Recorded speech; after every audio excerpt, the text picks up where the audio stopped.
Hey, how are you? Welcome into the Adam Groom Show, where you're going to get takes from Groomer. Absolute hot fire takes.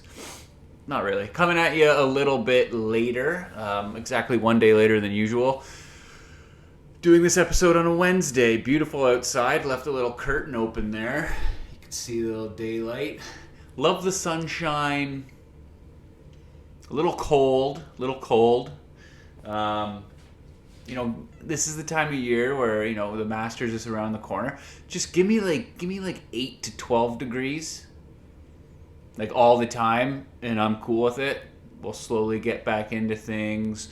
Walking the dog's not as cold. I mean, it doesn't matter. We're Canadian. We bundle up. It's what we do. Here we go. Tons of little tiny things to get into. Some things that piss me off. Let's go. Football, baby, NFL, Russell Wilson. Who knew we would start the show off with a Russell Wilson story? It isn't the hottest news, but it's getting us closer and closer to what the hell might Aaron Rodgers do, because unfortunately you have to listen to this program when I'm a Steeler fan, and that's what we do. I've already told you this. Russell Wilson signing with the Giants. I think they said it was a 2-year deal at like 14 schmil. Whatever, money doesn't matter. So now the Giants have Russell Wilson and Jameis Winston as the 1-2, and then they got that DeVito kid at the 3. This, of course, improves their team. They're not going to be great. I think no matter what happens here, whether they're going to be really bad, which I still think they might be, the Giants could definitely still look at a quarterback in this upcoming draft. Now, I have a mock draft that I kind of piggybacked off of, as I do a lot of certain things. But the Giants, I believe, have the 3rd overall pick.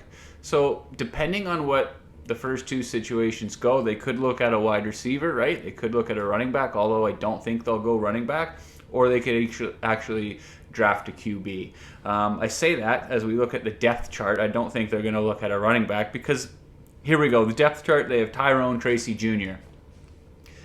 Hell of a season last year for the young man. Wish I had my eye on him in my fantasy football pools. Whoever added him late in the year, he was fantastic. At wideout, they still have Malik Neighbors, of course. Phenomenal player. Called out his own team last year saying we suck. He's good enough to call out his team as a rookie, I think, last year. He was very, very good. They got Wan'Dale Robinson and one of my all-time favorites, Darius Slayton. So there is still a lot of really good options there. So then you look at the mock draft that came up. Right now, the Cam Ward would maybe go 1 to the Titans. One of the best quarterbacks in the draft. Shadur, sorry if I pronounced it wrong, Sanders at quarterback, maybe going to the Browns. The Browns will have to probably draft a quarterback. They've got, I believe, Kenny Pickett that went there? Yikes. So maybe the Browns can get a quarterback that can actually hang around for, I don't know, give us 4 to 5 years. Solid. But a lot of this top-end talent is here. And then right now, this mock draft that I look at 3, they had Travis Hunter, who is planning on playing both sides of the ball at defensive back and wide receiver. If I'm the Giants, I'm hoping that one of those top 2 quarterbacks will possibly land at where we are, or where they are, and they could possibly just build for the future. Unless they want to run with what they have here, possibly still suck, because I have them maybe winning 6 games. I'd put the over-under maybe at 4.5. I don't know. Maybe 5.5 is better, and I think I take the over. I take them at 6 wins possibly next year. Or they could be freaking way worse, and they could get Archie Manning. Quite the possibility. Could happen. So Jameis Winston there. This leaves Aaron Rodgers with pretty much one option for me. It's either Steelers or retire. And I've said it before, I think Rodgers will probably just hang around as long as he possibly can, and then sign 2 days before spring training? No. Before camp opens in June or July, whatever it might be. But let's just get this done. Cam Hayward from the Steelers kind of rolling it back or whatever, circling back on his comments about either you want to be a Steeler or you don't. This means to me that they really need him. They really need Aaron Rodgers to be a Steeler. this upcoming season. And they maybe even said to Hayward, hey, maybe we can just, cushion that up a little bit, maybe put a Band-Aid on it, whatever. But we'll see if it works. Looked at the Giants' depth. Look at the rest of the mock draft. Ashton Genty at 6. They have him going to the Raiders. I question that. I think the Raiders, I always forget his name. I think they like what they have at running back, and I thought maybe the Raiders would be looking at a quarterback, but we'll see. This mock draft that I looked at has the Steelers, they're picking at 21, and they have a kid named Jackson Dart possibly being a Steeler at quarterback there. Now, no matter what happens, right? Like, I don't like when quarterbacks get thrown into it right away in the NFL. Like, they're still young kids. Let them season a little bit. Could Aaron Rodgers be that guy for Dart? Possibly. He was okay with Jordan Love. Like, he's an NFL quarterback now, so I don't know. We'll see. We'll see how that goes. Patriots signing Stephon Diggs to a 3-year, $69 million deal. How are you? I mean, you got to like it as a Patriots fan, I guess. Again, the money doesn't matter. I think that's a lot of money for Stephon Diggs. I think for the last long while now, Diggs is more of a guy who needs others around him to be really, really good.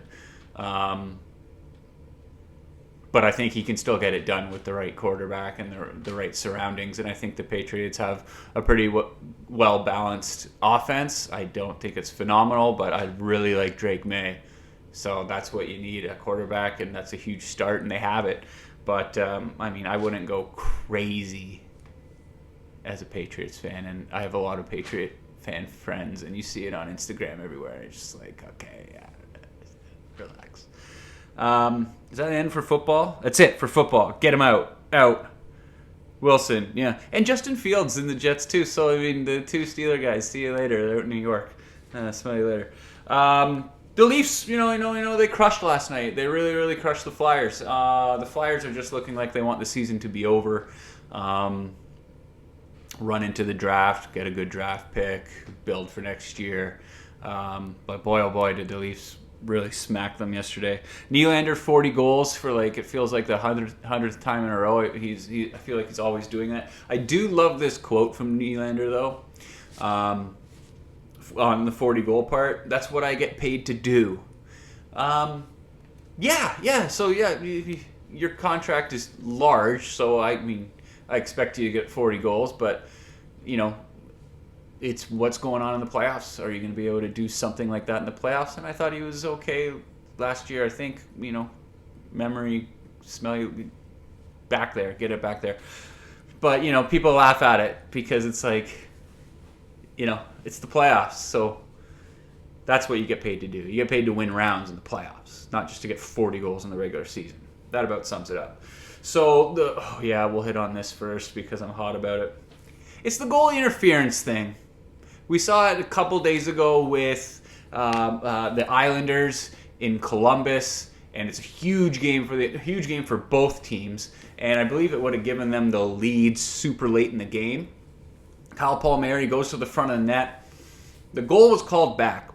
Now, you get the quote-unquote nerds of the hockey and the rules who, I'm not going to sit here and say, well, you've never played hockey then if you don't think that's goalie interference, because you probably have. But the hockey player in me sees all angles of this goalie interference, and the Merzlikins, Elvis, he's the one that comes out.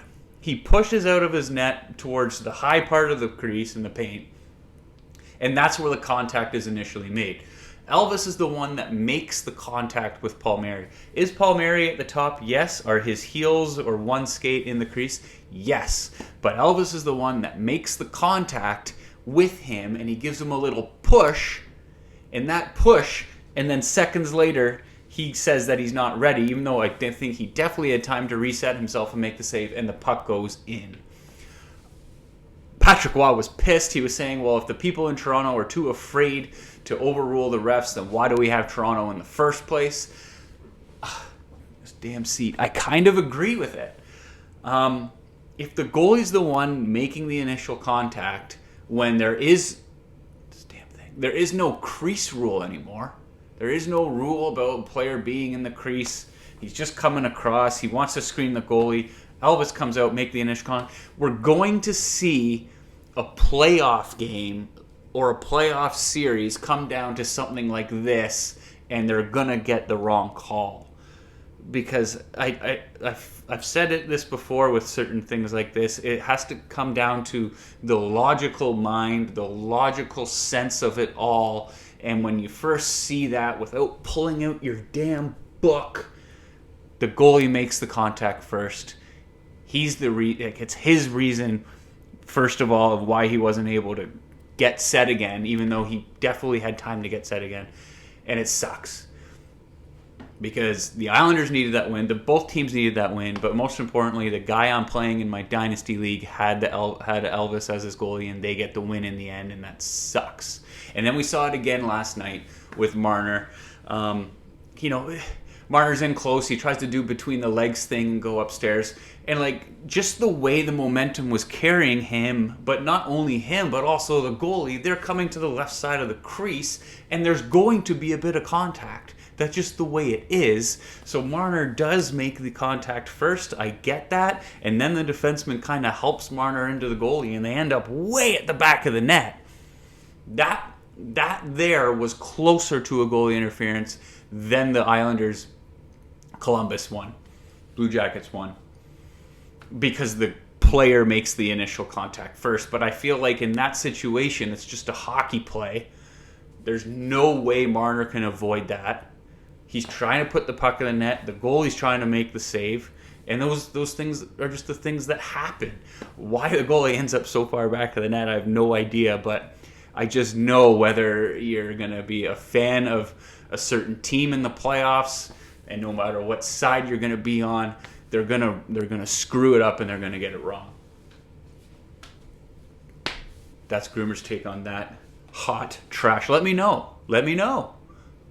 Was it goalie interference? How do you see that? Because apparently everyone sees that differently. Hot topics, love it. Jakub Chychrun, holy smokes, he turns 27 years old next week. A very good defenseman. He's found a home in Washington. 8 years at $9 million, $72 million overall. Turning 27 next week. This contract will take him, I guess, to the 35 years old. That is the money spot in this day and age of the NHL. 35 is the new 40 from years and years ago. Especially with contracts and caps and money and blah, blah, blah. You want to be out of contracts at the age of 35.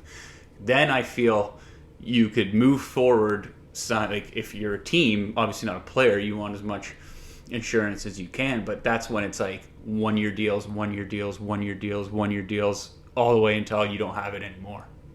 Unless you're an absolute stud, maybe you can sign a 2-year deal. But this is huge for Chychrun. The money's a bit aggressive, but blah, blah, blah. They're foreseeing the cap in the future, right? Because it's going to be this much money, and Cale Makar is going to get paid $16 million a year. But I love this for Washington. I love this for Chychrun. Great player. Who knows what Washington will look like in a few years without Ovi, but they're doing it this year, and they're doing it really well, and they look unstoppable. Brad Marchand maybe making his Florida Panthers debut this Friday. I'm excited. You see him in a practice jersey. It just looks super weird seeing him in a Florida jersey. But I think Florida really needs him in the lineup. They need a little bit of a pick-me-up. They're battling. And then, like I've said before, this team's going to be absolutely terrifying in the playoffs once again. St. Louis Blues are cruising right now. My buddy Richard in our fantasy league, shout out, he let us know the Blues are 15-2-2 in their last 19. That is insane, and they've been doing most of that without Colton Parayko, who's out for the year. And I don't think they sold anybody at the deadline with the same team, but this is just what winning teams do. So maybe it just wasn't Craig Berube a couple years ago or whatever it was. This team, this core group of players just finds a way to get it done. They brought in Broberg, they brought in Holloway, and it's just it looks beautiful on paper and probably looks even better on the ice. Wouldn't want to play them. That's a team. Them and LA are like those teams in the West that it's like if you have to play them in the first round, like look out. Don't want that at all. Jets clinch a playoff berth, first team to do it in the NHL. Yeah, they're a bit of a unit. Unbelievable. March Madness, baby. All right, so we've had a couple days off. I didn't get to my Instagram of any bets that I made on the what would have been on Sunday, but I did have who did I have again? Kentucky moved on. That was huge. Anyways, in the Sweet 16, I have 11 teams. 11 teams, not too bad. We lost with Iowa State. We had Marquette, no good. UConn, we had them. Missouri's the only team I've gotten wrong so far that I had in the Elite Eight. And then Oregon. I was watching that game. I liked Oregon a lot, but Arizona's just a bit better. We did throw our entire life savings on Duke to win this thing. Of course, little knowledge. I know I like Duke a lot. But that picks up again on Thursday, and we're going to rock and roll. Look for my sweet, awesome bets. Thanks to counting, I guess maybe it's 4 friends now for some knowledge on that and helping me make some money. And you know, let's get those dollar bills like Jakob Chychrun did. Groomer's Take, the Adam Groom Show. Sign there. Darts are still there. It's still bright out, and it's past 7 o'clock-ish. No, it can't be. It's like 6:30. Loving it. Okay, see you later. Thanks for watching. Groomer's Take, Adam Groom Show. See you. Bye.